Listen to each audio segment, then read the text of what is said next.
లేవియాకాండము 23వ అధ్యాయము 44వ వచనాన్ని చదువుదాం ప్రియులారా. అట్లు మోసే ఇశ్రాయేలీయులకు యెహోవా నియామక కాలములను తెలియజెప్పాను. ప్రార్థన చేద్దాం, తల వంచండి. జీవము గల దేవా, మహాపరిశుద్ధుడా, రాజులకు రాజా, ప్రభులకు ప్రభానికి వందనాలు. ఈ ఆదివారం పునరుద్ధాన దినమందు నీ సన్నిధానములో నీ వాక్యమును చదివి నాయన మరలా ఎత్తి పట్టుకొని నీవు ఆశీర్వదిస్తావని ఆశతో ప్రభువా ప్రార్థిస్తున్నాను. మాతోనూ నాతోనూ మీరు మాట్లాడి మా ఆత్మీయ జీవితములను ప్రభువా నీ చిత్తము చొప్పున మమ్మల్ని మలచి సంపూర్ణ సిద్ధి వైపు నడిపించమని, మాకు మా ఆత్మీయ జీవితాలకు పట్టిన ప్రతి ఒక్క కల్మషాన్ని, డాగును, ముడతను, మచ్చను వాక్యముతో ఉదక స్నానం చేసి పవిత్రీకరించి నీ అమూల్యమైన శరీరమును, రక్తమును తీసుకుని యోగ్యత, భాగ్యము, అర్హత నాకు మాకు మీరు అనుగ్రహించి మహిమ పొందమని యేసు నామమున ప్రార్థిస్తున్నాము తండ్రి, ఆమేన్. దేవునికి స్తోత్రం. ఎవరు వెళ్ళిపోకండి, వెళ్ళిపోతాను ఈ టైం కన్నా వారు రాకండి. ఎందుకంటే చాలా ప్రాముఖ్యమైన విషయాలు నేను ఎప్పుడు చెప్తుంటాను. గత వారంలో దేవుడు ఇశ్రాయేలీయులకు నియమించినటువంటి 7 నియామక కాలములు, అంటే 7 పండగలను గురించి చెప్పుకుంటూ వచ్చాం. ఆ 7 పండగలు మనకు బాగా తెలుసు. పస్కా పండగ, పులియని రొట్టెల పండగ, ప్రథమ ఫలముల పండగ, పెంతుకోస్తు పండగ, తర్వాత శృంగధనుల పండగ, పాప ప్రాయశ్చిత్తార్థ పండుగ, పర్ణశాలల పండుగ.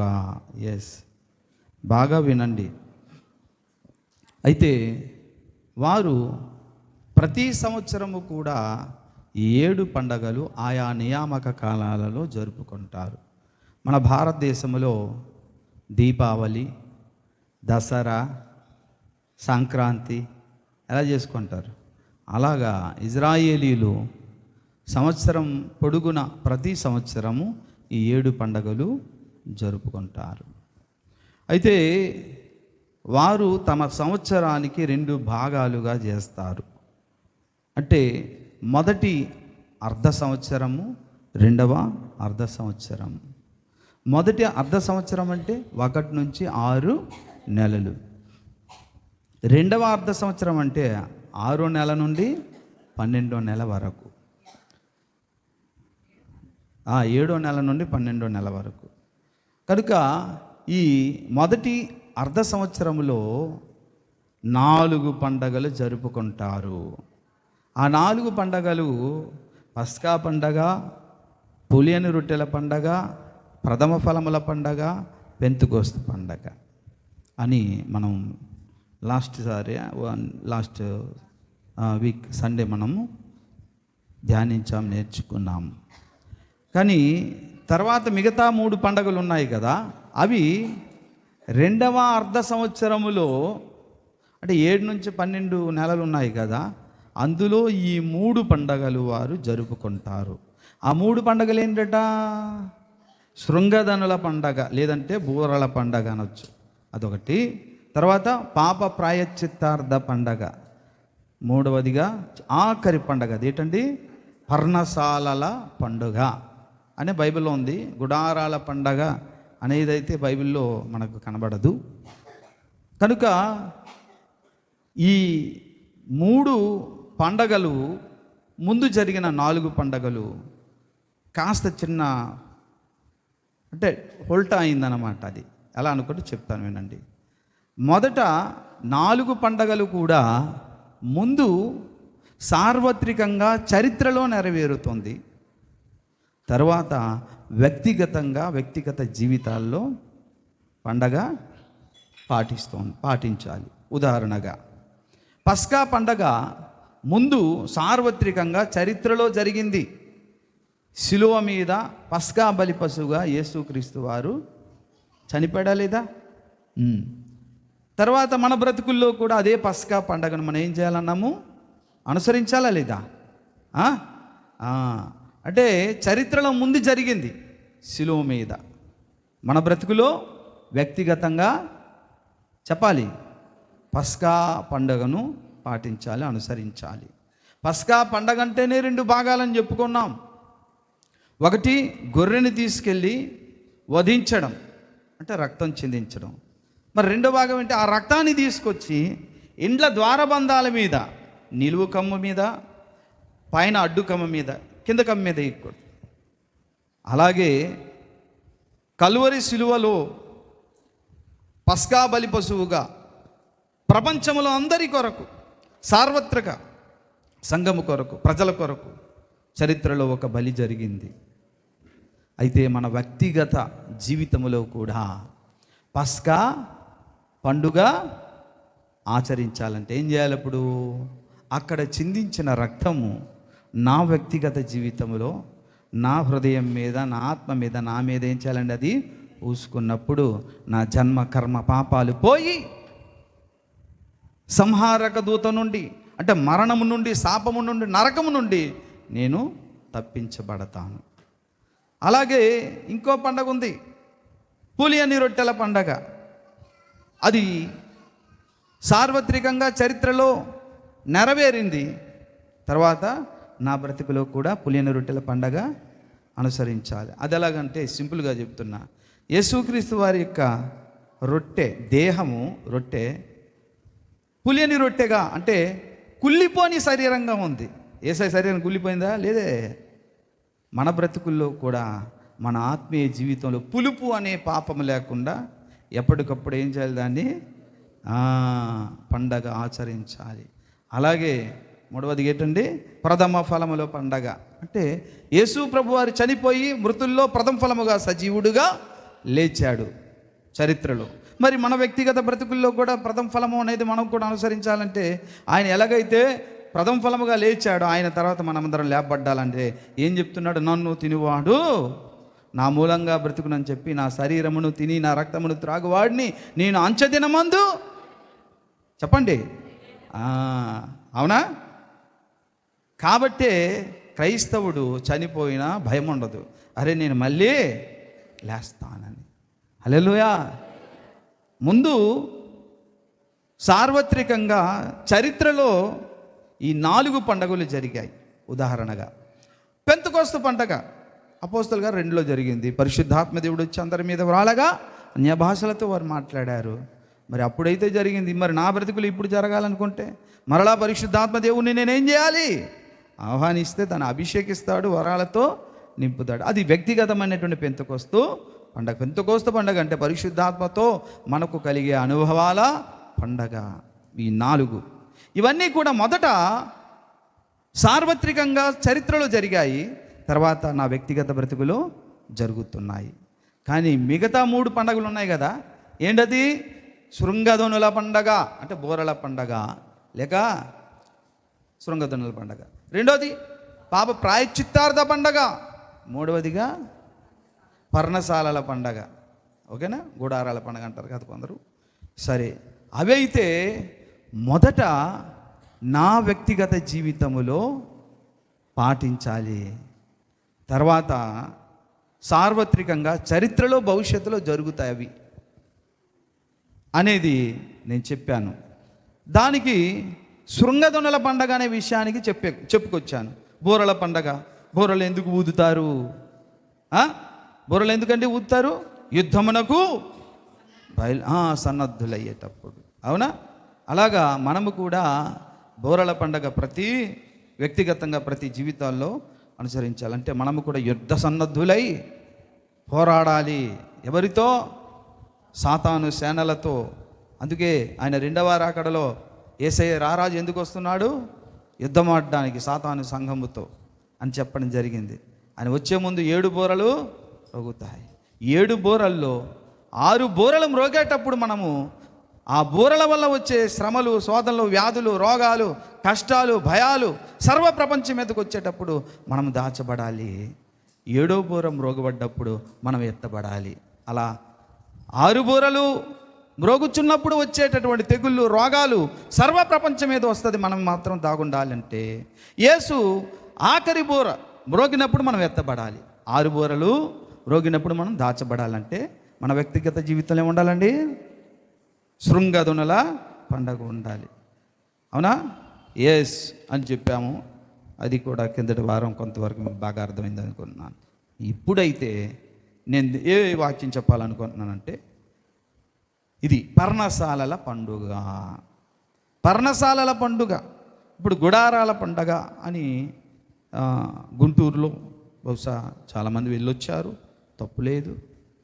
అప్పుడప్పుడు యనమల ఐజాక్ గారు కూడా వైజాగ్లో ఆనందపురంలో పర్ణశాలల పండుగని ఆయన పెడుతుంటారు.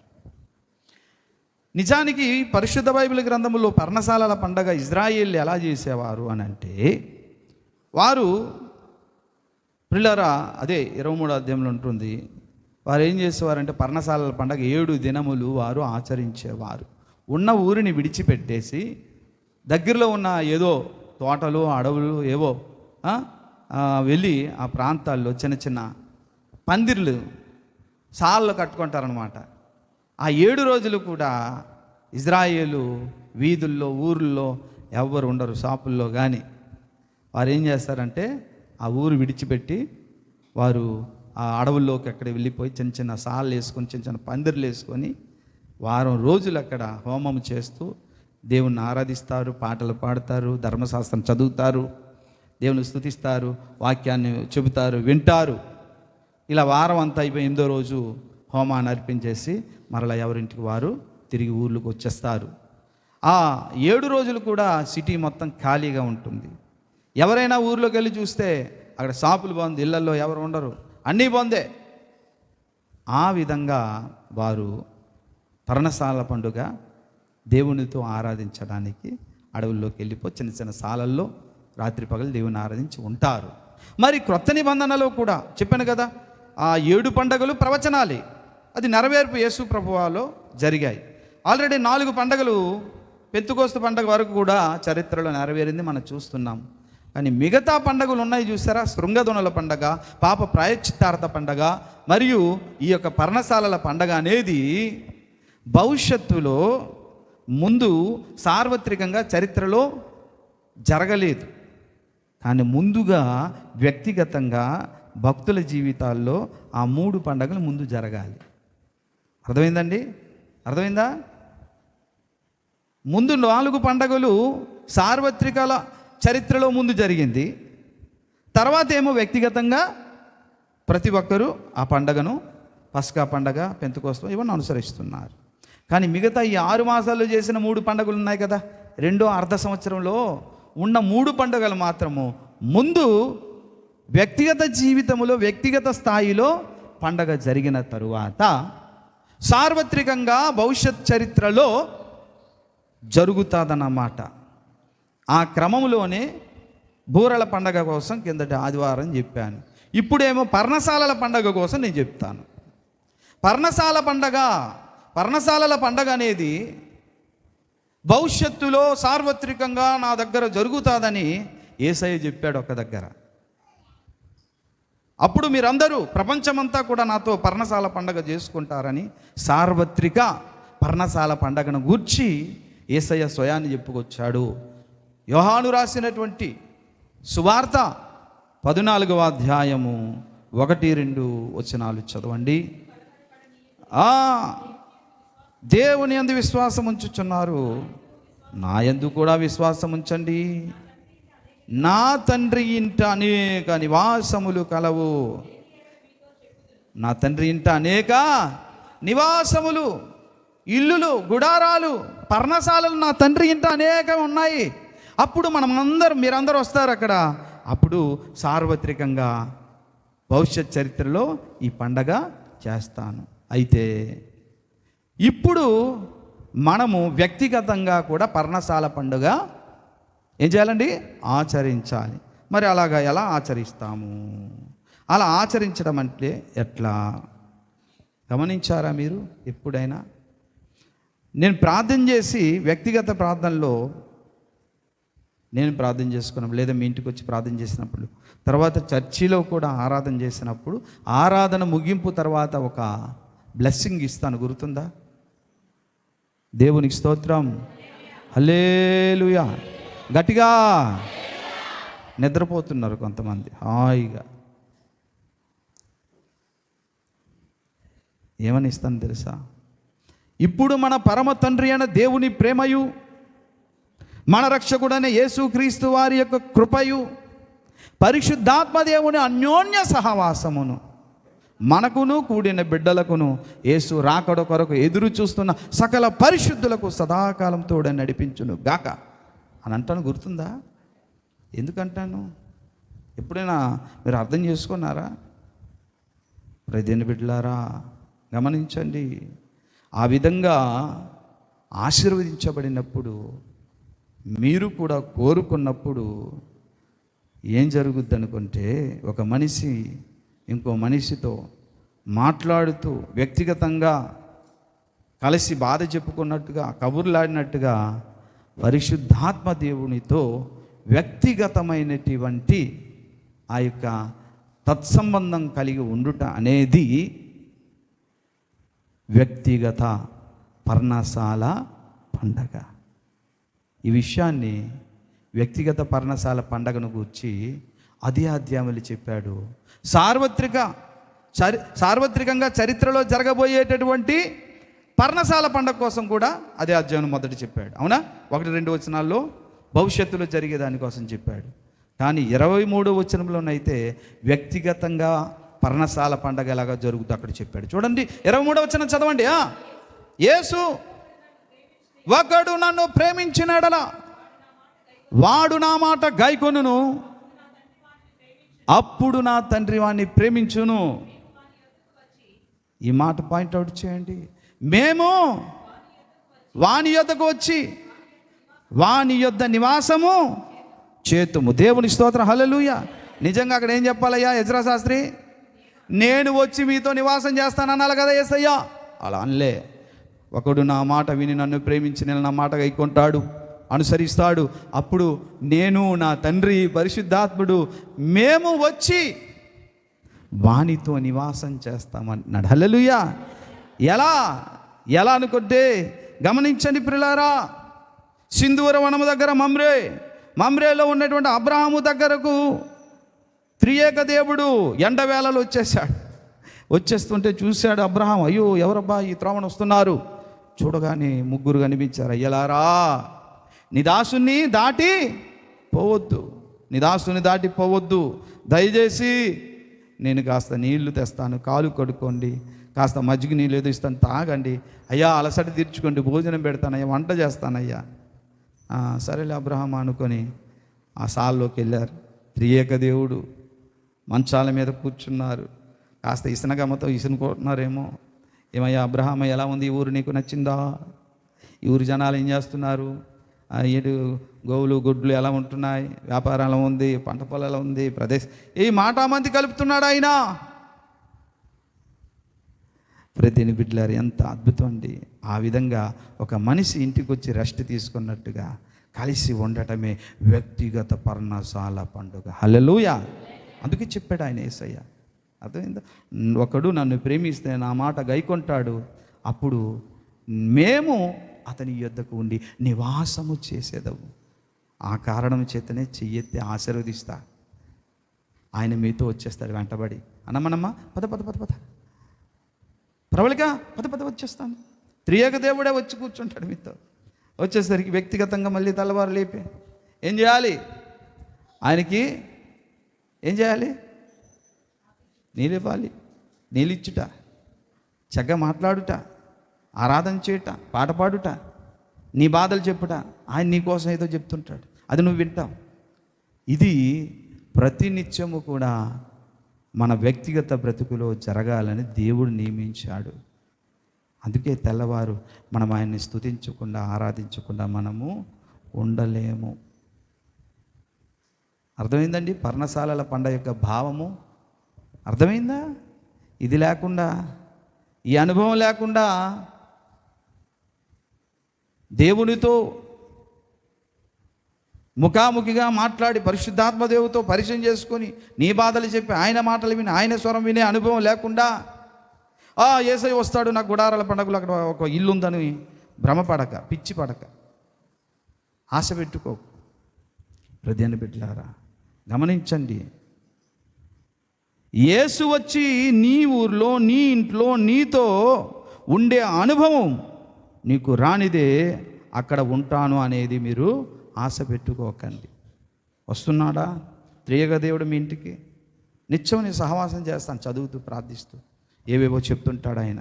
బలపరుస్తాడు, దుఃఖపడితే ధైర్యపరుస్తాడు. నా బిడ్డలకి ఇలా చెప్పాలి అలా చెప్పాలి మాట్లాడుతుంటే పరితపించి ఉత్తరాలు రాస్తాను, లెటర్స్ రాస్తాను, మ్యాగజైన్స్ తయారు చేస్తాను.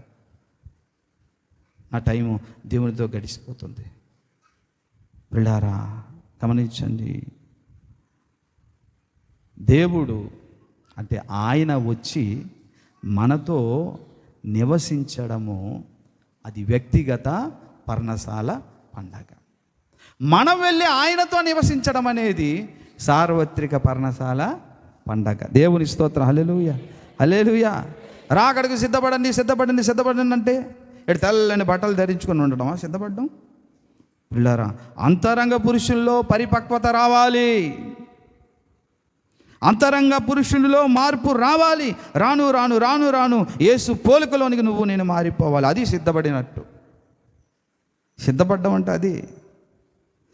పర్ణశాలల పండగ యొక్క పరమార్థం ఏంటి? ఏం చెప్తున్నాడు తెలుసా ఆయన?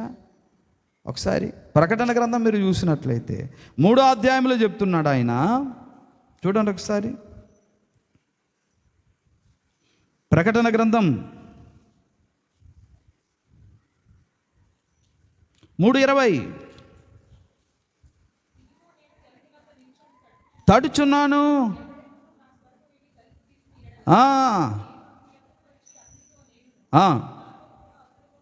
దేవుని స్తోత్రం. హల్లెలూయా. ఇక్కడ 2 పనులు జరుగుతున్నాయి, 2 కార్యాలు జరుగుతున్నది. బాగా వినండి. ఆయన మన యొద్దకు రావడము వ్యక్తిగత పర్ణశాల. ఆయన ఏం చెప్తున్నాడండి? తలుపు తీసినడలా చెప్పండి, నేను అతని యొద్దకు వచ్చి, నేను మోసే గారి దగ్గరికి వెళ్ళి లేదా నేను గుణాగారి దగ్గరికి వెళ్ళి గుణాగారితో భోజనం చేస్తాను.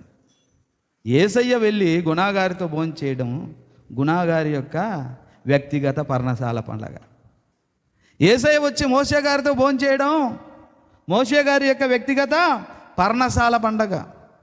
యేసయ్య వచ్చి మన ఎజ్రా శాస్త్రి గారి ఇంట్లో వారి కుటుంబంతో కలిసి భోజనం చేయడం వారి వ్యక్తిగత పర్ణశాల పండగ. అయితే ఇప్పుడు మోషే గారు వెళ్ళి అక్కడ యేసయ్య దగ్గర భోజనం చేయడం సార్వత్రిక పర్ణశాల పండగ. అప్పుడు మోషే ఏంటి, గుణాగారు ఏంటి, తర్వాత ఎజ్రా ఏంటి, నేనేంటి, మనమందరం పొలమని అక్కడికి వెళ్ళి ఆయన ఇంట ఏమన్నాడు? ఆయన నా తండ్రి ఇంట అన్నాడా లేదా? వినండి. ఇప్పుడు ఆయన తండ్రి ఇంట మనకు చోటు ఉండాలంటే ఫస్ట్ ఆయనకి మన ఇంట చోటు ఇవ్వాలి. దేవుని స్తోత్రం. హల్లెలూయా. అర్థమవుతుందా? ఆయన తండ్రి ఇంట మనం పర్ణశాల అనుభవించాలి ఆయనతో అంటే ముందు వ్యక్తిగత స్థాయిలో నా ఇంటిలో ఆయనకి చోటిచ్చి ఏం చేయాలి చెప్పండి? ఆతిథ్యం ఇవ్వాలి. అర్థమైందా? ఏం చెప్పాడు ఆయన? ఎవరైనాను నా స్వరము విని తలుపు తీసిన ఎడలా అతని యొద్దకొచ్చి నేను భోజనం చేస్తాను. ఆ తర్వాత అతడు నా దగ్గరకు వస్తాడు, అప్పుడు నాతో అతడు భోజనం చేస్తాడు. నేను మీ దగ్గరకు వచ్చి మీతో కలిసి భోజనం చేయడం మీ వ్యక్తిగత పర్ణశాల పండగ. మీరు నా దగ్గరకు వచ్చి అక్కడ భోజనం చేయడము సార్వత్రిక పర్ణశాల పండగ. నువ్వు నా దగ్గరకు వచ్చి పర్ణశాల పండగలో చేరాలంటే ముందు నీ బ్రతుకులో నా బ్రతుకులో వ్యక్తిగత పర్ణశాల పండగ జరగాలి. ప్రతి ఒక్క ఇంటికి ఆయన వస్తాడు ఆశీర్వదించడానికి, మాట్లాడడానికి. ఆ కారణం చేతనే తండ్రి, కుమార, పరిశుద్ధాత్మ త్రియేక దేవుని యొక్క అన్యోన్య సహవాసము మీకు మనకు కలుగునుగాక. ఎందుకంటాను రోజు అని వచ్చేస్తాడు. పద పద పద అని త్రియేక దేవుడు మార్తం ఇంటికి వెళ్ళిపోతారు. పద పద అనుకొని సువర్ణం ఇంటికి వెళ్ళిపోతారు, దయామణం ఇంటికి వెళ్ళిపోతుంటాడు. ఆయన పిలిచారుగా అని వెళ్ళిపోతాడు ఆయన. కానీ చాలామంది ఆయన వచ్చినా తగినంత మర్యాద చూడరు. త్రియేక దేవుడు నడిచి ఇంటికి వచ్చిన మర్యాద చూడరు. ప్రియులారా, సంస్కారహీనులు త్రియేక దేవుడు వచ్చిన సరైన మర్యాద ఎవరు? సంస్కారవంతులు ఇస్తారు. లూకాసు వార్తలో మనం 7వ అధ్యాయంలో చూసినప్పుడు ఓ పరిసయ్యుడైనటువంటి సీమోని ఇంటికి ఆ సీమోనే పిలిచాడు. ఓ బోధకుడు, మా ఇంటికి భోజనానికి రండి, పంచపక్ష పరమాన్నాలు రెడీ చేస్తాం మీకు. సరే, పిలిచాడు కదా, 10 మందిలో పెద్దోడు కదని భోజనానికి వెళ్ళారండి. గుణగారు వెళ్ళిన తర్వాత ఇంకేం లేదు, మంచి మర్యాద ఏం లేదు, ఆ కూర్చొని భోజనం పెట్టేస్తాం అంటే యేసయ్యకు ఆ భోజనం వాళ్ళ ఇంటి దగ్గర తప్ప ఇంకెక్కడ దొరకదన్నమాట. ఆడనుకుంటున్నాడు అలాగే. అర్థమవుతుందండి? అర్థమైందా లేదా? యేసయ్యకు మరి భోజనం అంటే ఎక్కడ దొరకదు, మా ఇంటి దగ్గర తినాలి ఇతను అనుకుంటున్నాడేమో తెలీదు.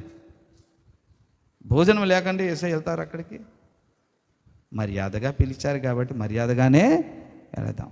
వెళ్ళిన వ్యక్తికి ఏ మర్యాద చేశాడంటే అతను, అప్పుడేమో ఒక పాపాత్మురాలిని స్త్రీ వచ్చేసి తన దగ్గర ఉన్న అత్తరుని కాళ్ళతో కడిగి, తన కన్నీళ్లతో కాళ్ళను కడిగి, తన తల వెంట్రుకలతో తుడుస్తూ, తన పాదాలను ముద్దు పెట్టుకుంటూ ఏడుస్తూనే ఉంది. అది చూశాడు భోజనానికి పిలిచిన వ్యక్తి. ఇదేంటండి ఈయన ప్రవక్త అంటాడు, ఆ పాపాత్మురాలిని స్త్రీ కదా, ఎలా ముట్టనిస్తాడు, ఎలా రానిస్తాడు ఈయన? చిచ్చి అనుకుంటున్నాడు మనసులో. అప్పుడు ఒక ఉపమానం చెప్పాడు, ఆ సంగతి మీరు తెలుసు. అయితే ఏమన్నాడంటే అప్పుడు, సీమోను, నేను నీ ఇంటికి వచ్చినప్పుడు నాకు కడుక్కోడా నీళ్ళు కూడా నువ్వు ఇవ్వలేదు, ఈమైతే తన కన్నీళ్లతో నా పాదాలు కడిగిందయ్యా అని అడుగుతున్నాడు. అదే యేసయ్యా, భోజనానికైతే పిలిచావు, మర్యాద అయితే ఇవ్వలే. వచ్చిన వ్యక్తి కాలు కడుక్కోవడానికి నీళ్ళు ఇవ్వడం ధర్మం, అది మర్యాద, సాంప్రదాయం. కడుక్కోవడానికి ఇచ్చి చేతులు కడుక్కున్నాక టవల్ ఇవ్వాలి తుడుచుకోవడాకే, అది నువ్వు చేయలేదు. అత్తరు పూస్తారు, సెంటు చల్లుతారు, తల మీద కూడా నూనె పోస్తారు కొద్దిగా, సాంప్రదాయం. ఇవేవి నువ్వు చేయలేదు అని యేసయ్య అడుగుతున్నాడు. మర్యాద లోపిస్తే యేసయ్య పట్టించుకుంటాడు. నీళ్ళు యేసయ్య కరువా? ఎందుకు అడిగాడు? కడుక్కోడానికి నువ్వు నీళ్ళు ఇవ్వలేదు. ఇంటికి వస్తే ఎలా గౌరవించాలో తెలియనటువంటి సంస్కారహీనులు కూడా, అన్యులు కాదు క్రైస్తవులు కూడా ఉన్నారు. అర్థమైందా అండి? సేవకుని ఎలా గౌరవించాలో తెలుసుకోవాలి, సేవకుని ఎలా సన్మానించాలో తెలుసుకోవాలి. లేకపోతే పట్టించుకుంటాడు సేవకుడు. అబ్బో అనక ఏసే పట్టించుకున్నాడు. ఆయన పట్టించుకున్నాడా లేదా? మరి అమ్మగారు అడిగాడా లేదా? ఆయన సంస్కారహీనులు. కానీ సంస్కారవంతులు ఏం చేస్తారో తెలుసా? అబ్రహాం ఇంటికి వెళ్తే అబ్రహాం ఏం చేశాడండి? మమ్రే దగ్గర చూడండి, మమ్రే సింధూర వృక్షవనంలో ఆదికాండం 18వ అధ్యాయం 1-2 వచనాలు చదవండి త్వరగా. మరియు అబ్రహాము ఎండవేళ గుడారపు దారమందు ఉన్నాడు, కనబడెను. కన్నులెత్తి చూడగా ముగ్గురు కనబడ్డారు. చూచి పరిగెత్తాడట. అబ్బా, నేల మట్టుకు వంగి, ఉన్న ఎడలా నీ దాసుని దాటిపోవద్దు. దేవునికి స్తోత్రం, హల్లెలూయా. ఏమన్నాడండి? ఫస్ట్ సంస్కారవంతుల లక్షణం. ఏమయ్యా ఇస్సాకు ఏం చేశాడు? అబ్రహాం అయితే, అయ్యా నీళ్లు తెస్తాను, కాలు కడుక్కో. సీమోన్ ఇంటికి వెళ్తే, నువ్వు వచ్చినా నీళ్ళు ఇవ్వం, నీ మొహానికి భోజనం చాలే, ఈ మాత్రం ముద్ద పెట్టేస్తున్నాగా. ఏమా మీ ఇంటికి మాస్టర్ గారు వచ్చారు, ఈ మాత్రం ముద్ద పెట్టేస్తున్నావు, చాలే, అదే గొప్ప నీకు, నీ మొహానికి. ఇచ్చాంగా బట్టలు, ఇచ్చాంగా కేకు, చాలే నీ మొహానికి, అదే చాలు. కేక్ కాదు, భోజనం కాదు, అక్కడ సంస్కారం, మంచి మర్యాద కావాలి. నేను పట్టించుకుంటాను, యేసయ్య పట్టించుకున్నాడు. అర్థమైందండి? లేక కాదు, అందరికీ అన్నీ ఉంటాయి, కానీ గౌరవించే సంస్కారం నేర్చుకోవాలి. మన అబ్రహాము బిడ్డలమా? సంస్కారహీనులైనటువంటి పరిసయ్యుడు సీమోని బిడ్డలమా? చెప్పండి, చెప్పండి అమ్మా. తనిద్దరు పోల్చి చూడండి, ఏం చేశాడు అబ్రహాము? పరిగెత్తి పరిగెత్తి అయ్యా అయ్యా రండి అంటే ఆతృత, మర్యాద ఇవ్వడానికి, సన్మానించడానికి. నాకు నిన్న మంచి సభ, అవమాన సభ ఏర్పాటు చేశారు. సన్మాన సభ కాదు, నేను అడగలేదు సుమా, నన్ను సన్మానించండి నేను అడగలే.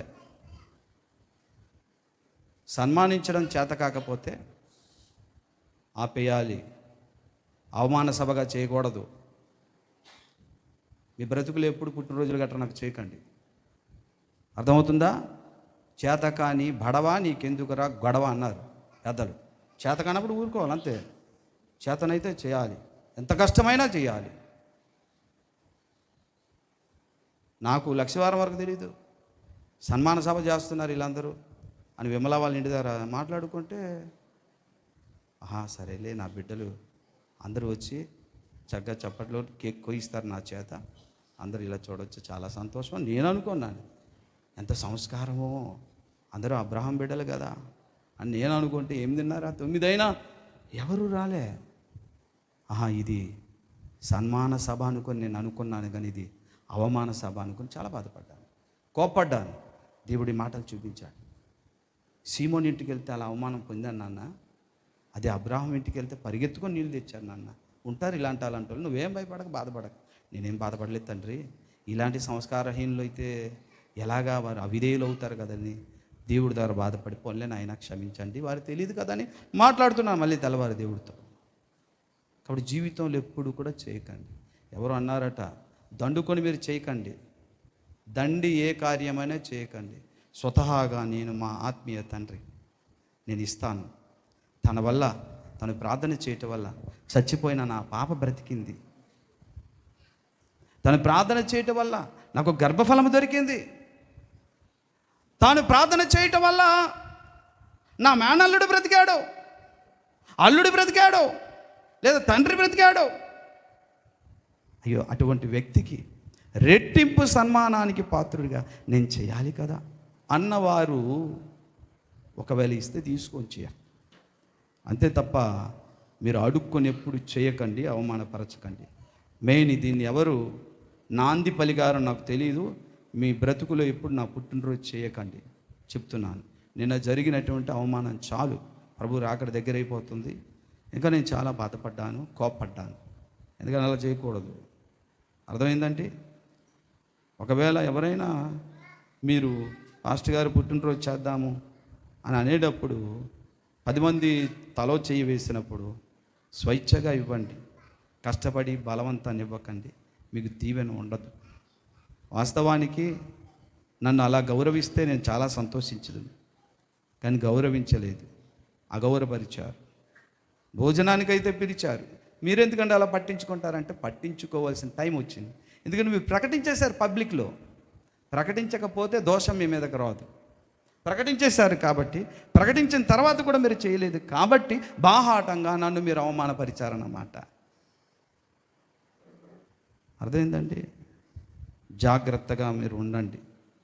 దేవుడు వచ్చినప్పుడు అబ్రహాము తన ఇంటిలో చేర్చుకొని ఎలాగైతే వ్యక్తిగత పర్ణశాలన పండగను ఆచరించినట్లుగా చూశామో, మీ ఇంటికి వచ్చినటువంటి త్రియేక దేవుడినైనా అవమానపరచకండి. అలాగే మీ ఇంటికి ప్రార్థనకి మీరు పెట్టే టిఫిన్ కోసం రారు విశ్వాసులు, వారితో పాటుగా త్రియేక దేవుడు వస్తాడు, మీతో నివసిస్తాడు.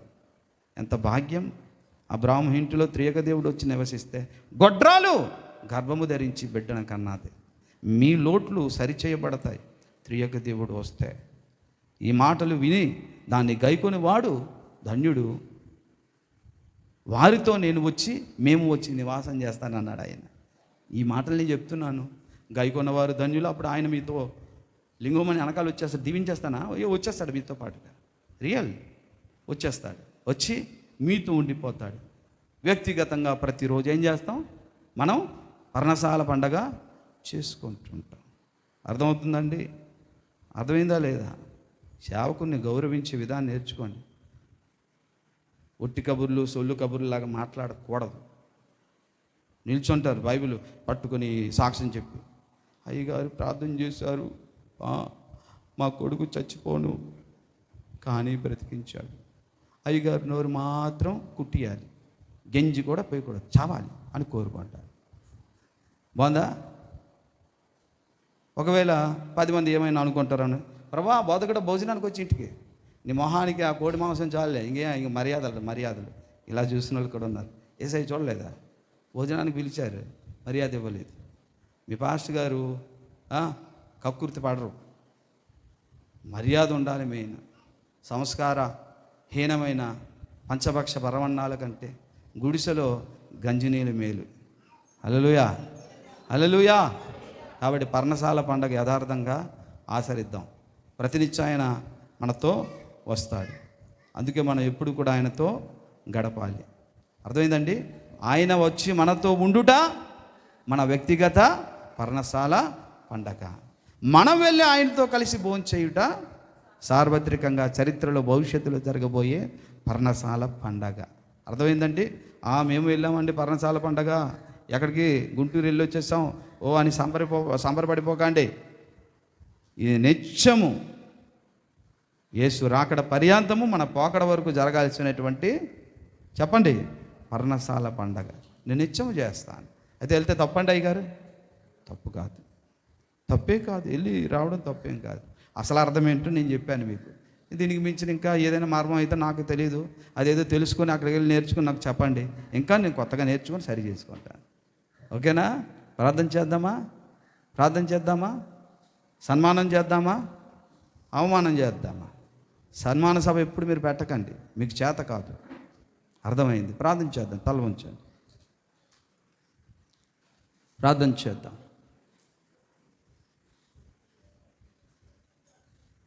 ప్రార్థన